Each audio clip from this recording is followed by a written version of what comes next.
Sur les pas du shiatsu, podcast du blog Ryoho Shiatsu, ouvert à tous les styles, toutes les écoles. Après, le plaisir à enseigner, ça il a toujours été là. Quand on arrive avec une petite phrase, un petit geste, juste on décale comme ça un pied, une tête. Et là, ils ont compris une sensation, une démarche en théorie.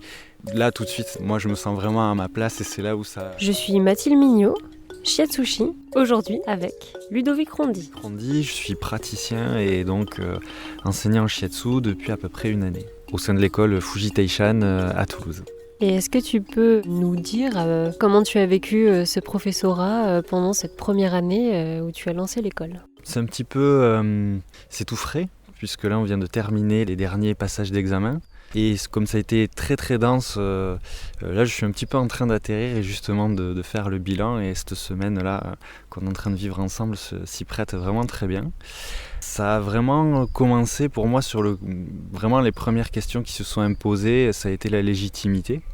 Puisque moi je ne suis pas très ancien dans le monde du shiatsu.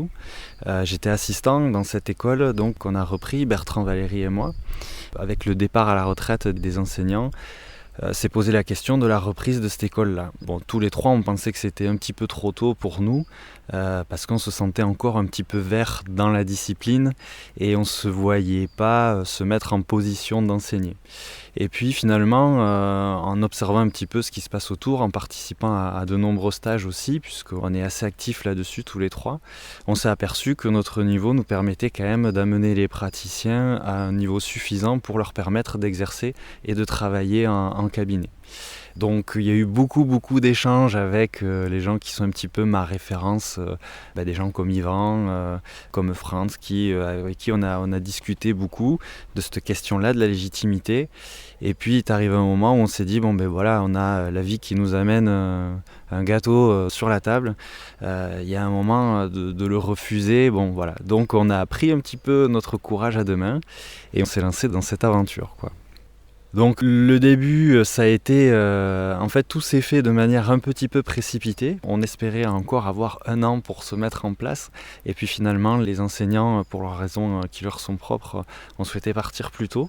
Du coup, on a passé une année un petit peu sur les chapeaux de roue. On était finalement toujours un petit peu en retard. Alors pas au niveau de l'enseignement, ça c'est quelque chose qu'on avait anticipé puisque en tant qu'assistant pendant 4 ans on avait quand même la maîtrise des cours et de l'enseignement de la première à la dernière année. Par contre sur la partie administrative, là j'avoue qu'on a découvert beaucoup de choses et c'est ce qui a été le plus délicat, voire même parfois douloureux à gérer. C'est-à-dire qu'arrivé en milieu d'année, on a fait un premier bilan où on s'est aperçu en fait que pour passer quelques heures par mois devant les élèves, à échanger, à transmettre et vraiment là à s'exprimer pleinement, à prendre du plaisir et à prendre du plaisir à transmettre, ça représentait entre 10-20% de notre temps de travail dédié à l'école. Et du coup, ça laisse 80% derrière d'administratif. Où là, on n'est vraiment pas du tout shiatsu, quoi. On n'est pas du tout dans le métier, on n'est que dans la formalité administrative, à gérer des contrats, gérer des financements, faire des déclarations en lien avec le syndicat et autres, tout ce qui est les numéros, toutes les formalités administratives en fait pour structurer l'école au niveau administratif. Et ça, j'avoue que je ne l'avais pas du tout mesuré, on ne l'avait pas du tout mesuré, et ça nous a franchement plombé cette première année, quoi, au niveau du... Ça nous a un petit peu, on va dire, calmé le délire quand même, voilà. Bon, cette première année est passée, du coup on a quand même, au niveau administratif, beaucoup cadré et beaucoup amené de choses, donc j'ai beaucoup d'espoir pour la seconde année qui va débuter dans 2 mois, quoi. Effectivement, ce sont des sujets desquels on parle peu, mais qui sont importants. Après, le plaisir à enseigner, ça il a toujours été là parce que dans tous les métiers que j'ai exercés avant celui-là, j'ai toujours eu une partie liée à la formation et à la transmission. Donc que ce soit dans la sécurité incendie, que ce soit dans les poids lourds, en fait, dans tous les métiers où j'ai exercé, je suis toujours allé vers la formation. Et donc là, avec le shiatsu, ça s'est présenté. Bon, il y a au côté aussi, c'est un peu facile quand on respire un peu shiatsu tout le temps. On a envie de convaincre, d'amener les gens au shiatsu. Alors quand il y a des gens intéressés qui disent comment on fait, alors là, tout de suite, ça devient magique. Puis surtout, voilà, quand on voit des élèves qui butent sur une position, sur un geste ou sur de la théorie, et que quand on arrive avec une petite phrase, un petit geste, juste on décale comme ça un pied, une tête, et là ils se retournent en levant les yeux en disant ils ont compris une sensation ou compris une démarche en théorie.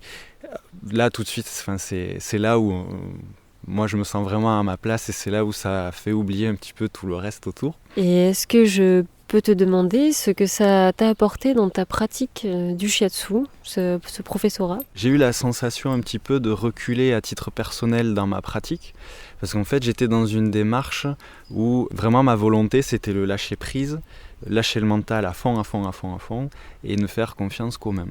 Et le fait de devoir revenir sur la théorie et de bétonner la théorie pour pouvoir la transmettre de manière la plus claire possible, ça m'a un petit peu coupé dans cette dynamique-là. Et donc pendant un temps, j'ai un peu l'impression de sortir de mes mains pour revenir à fond dans le mental, comme si tout ce que je savais n'avait pas été vraiment digéré. En fait, j'ai vraiment l'impression que ça fait une deuxième digestion de la théorie qui m'a un peu coupé de mes mains, de mes sensations.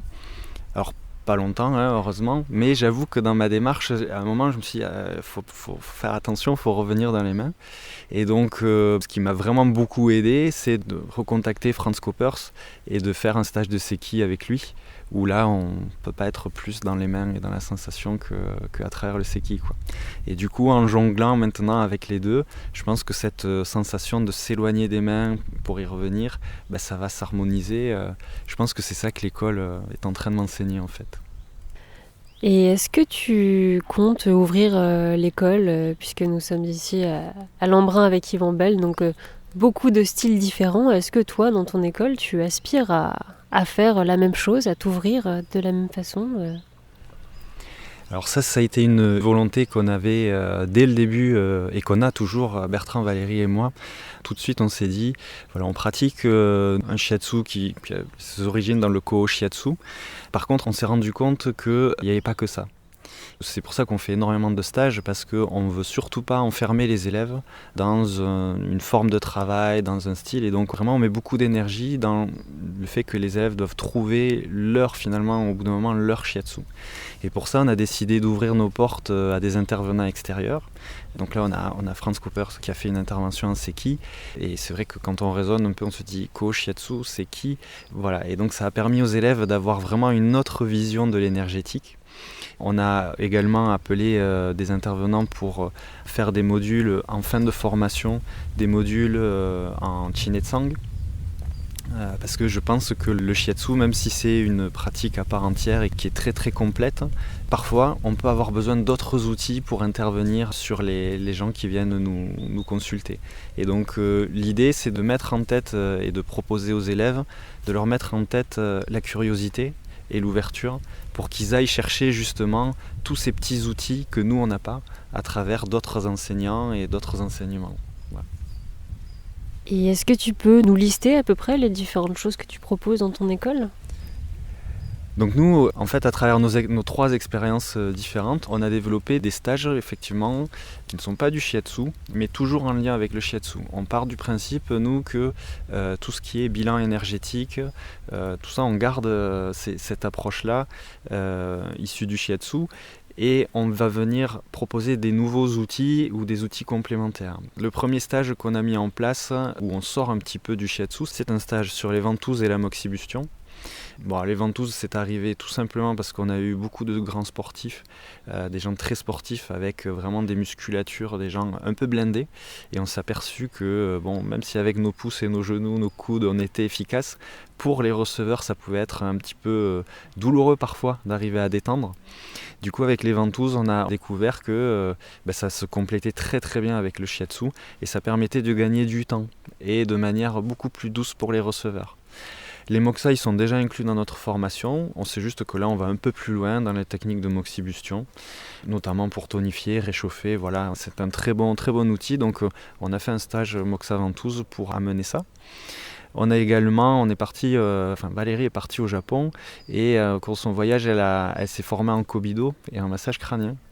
Et c'est pareil, Valérie était très motivée pour mettre ça en place. Puis nous, avec Bertrand, on disait, bon, le côté esthétique, c'est pas trop pour nous. Nous, ce qu'on veut, c'est rester sur du suivi, un accompagnement à la santé. Donc on veut rester là-dessus. Puis elle nous a dit, non, vous n'avez pas compris ce que c'était, allongez-vous. Donc effectivement, on s'est aperçu que le travail du visage et du crâne, que ce soit à travers le massage crânien ou le kobido, il y avait un réel effet de détente, relaxation, notamment en massage crânien pour tout ce qui est céphalée de tension, problèmes cervicaux, etc. Il y avait vraiment des effets assez bluffants. Et pareil, gagner en rapidité sur les traitements, voilà, c'est toujours notre objectif, être le plus efficace possible. Donc on a fait ce stage-là, massage crânien et massage kobido. Dans le même temps, et ça c'était déjà installé dans l'école, on a un cursus en technique manuelle adaptée au shiatsu. Donc en fait, on a des partenaires qui sont ostéopathes et praticiens en shiatsu qui viennent nous apporter toutes les techniques manuelles douces. Donc on ne fait pas de cracking, on ne fait pas de replacement. Ça, c'est vraiment du travail ostéopathique et là, il faut envoyer vers les ostéos, les chiro. Mais par contre, tout ce qui est technique sur les triggers, les fascias, les mobilisations douces, ça, on l'a intégré au cours de stage. Donc là, on a ce cursus-là où il y a 3 stages. Et donc là, ce sont des intervenants extérieurs qui anime. Et le dernier, c'est un cursus en Shinetsang. Voilà. Donc avec Fabrice Gava, qui a lui aussi son centre de formation et qui vient apporter donc cette nouvelle technique-là au sein de l'école. Les derniers stages qu'on propose, on fait tous les 2 ans, en fait, on prévoit de faire des voyages au Japon. Et à chaque fois, c'est pour découvrir... on essaye d'aller découvrir des nouveaux styles avec des maîtres qui ont développé telle ou telle technique. C'est là où Valérie s'est formée en kobido. Il y a aussi le sokohatsu. Voilà, on a rencontré donc Koshi Sensei en décembre au Japon, qui lui a sa propre méthode.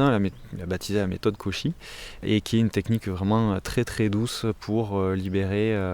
Là, nous on avait eu droit au stage sur la technique de l'épaule, mais après il y a tous les stages en suivant qui concernent toutes les autres articulations, et donc on espère sur l'automne prochain qu'ils puissent venir en France. Voilà. Mais là ce sont des stages qui sont, on va dire, un peu plus consistants à organiser, à mettre en place. Et donc pour toute cette riche formation, où est-ce qu'on pourrait te trouver ? Alors donc nous, l'école se situe à la Beige, c'est à Toulouse, juste à côté de Toulouse. Puis après, vous avez tout sur notre site internet, en fait. Donc c'est www.fuji, FUJI-6, Taishan, TAISHAN.com. Eh bien, merci beaucoup Ludovic. Merci Mathilde, au revoir. Merci à vous de votre écoute. Sur les pas du shiatsu est disponible sur les principales plateformes de podcast.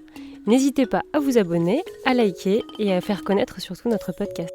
Vous pouvez aussi nous retrouver sur le blog Ryoho Shiatsu, un site disponible en 6 langues et riche d'interviews, de réflexions, d'ouverture et d'harmonie. Réalisation François-Olivier Louaille.